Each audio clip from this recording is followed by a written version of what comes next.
আসসালামু আলাইকুম। হামিদাস কিচেন থেকে সবাইকে স্বাগতম। কাছে কিংবা দূরে যেখান থেকে আমার এই ভিডিওটা দেখছেন, আশা করি সবাই ভালো আছেন। আমরাও আলহামদুলিল্লাহ ভালো আছি।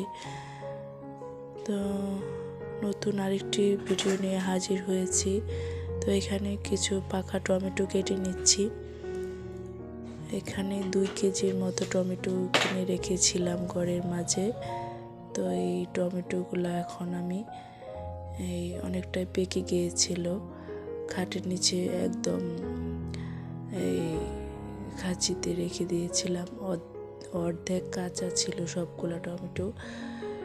তো এক সপ্তাহে ভালোই পেকেছে সবগুলো টমেটো, একদম লাল টুকটুকে হয়ে গিয়েছে।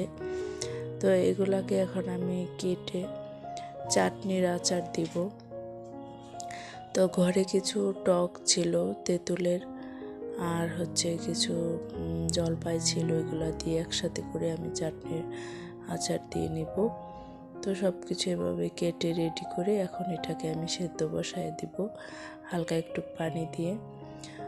তো তারপর বিকালবেলা একটা পার্সেল আসছে। তো পার্সেলটা খুলতেছে আমার ছোট মেয়ে। তো আমি 1 কেজি চিয়া সিড অর্ডার করেছিলাম, আর 1 কেজি সজনা পাতার গুঁড়ো। তো আমি ঘুমিয়েছিলাম, বিকালবেলা পার্সেলটা এসেছে। তো আমার ছোট মেয়ে খুলে দেখছে তো পার্সেলটা ঠিক আছে কিনা।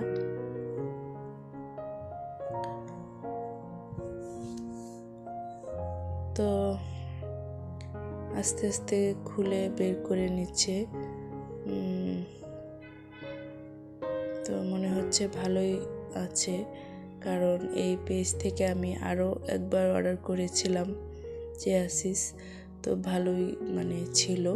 তো এই যে 1 কেজি সজনা পাতার গুঁড়া, 2টা বয়ম, আর আরেকটা 1 কেজি চিয়া সিডের বয়ম।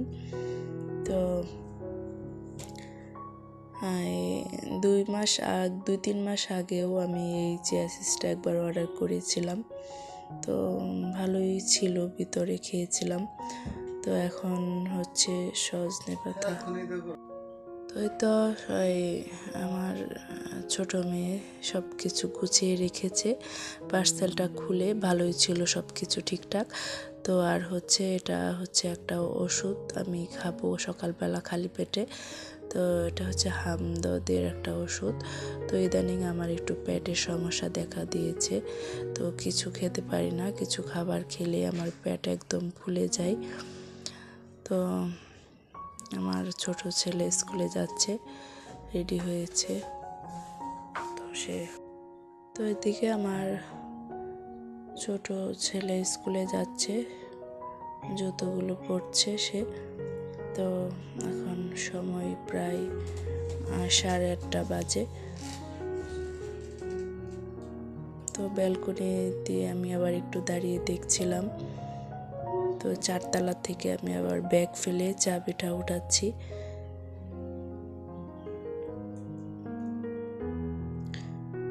তো আমার ছেলেটা স্কুলে গিয়েছে। তো এখানে আমি কিছু ফ্রোজেন করব, সিম কেটে নিচ্ছি। তো সিমগুলি আমি এখন ভালো করে ধুয়ে বেছে আমি একটু হালকা পানি দিয়ে সিদ্ধ করে নিব। তো একটু হালকা চিনি দিয়ে তো জাস্ট কয়েক সেকেন্ড পানিতে রেখে তুলে নিব। তারপর এটা পানি ঝরিয়ে, পানি একদম শুকিয়ে পলি ব্যাগে করে ডিপে সংরক্ষণ করব। আবার এদিকে কিছু আদা রসুন পেস্ট করে নিয়েছিলাম, এভাবে ডিপ করে নিয়েছি, ফ্রিজে রাখবো। তো আজকের মতো এখানে ভিডিওটা শেষ করতেছি। সবাই ভালো থাকবেন, সুস্থ থাকবেন। আসসালামু আলাইকুম, আল্লাহ হাফেজ।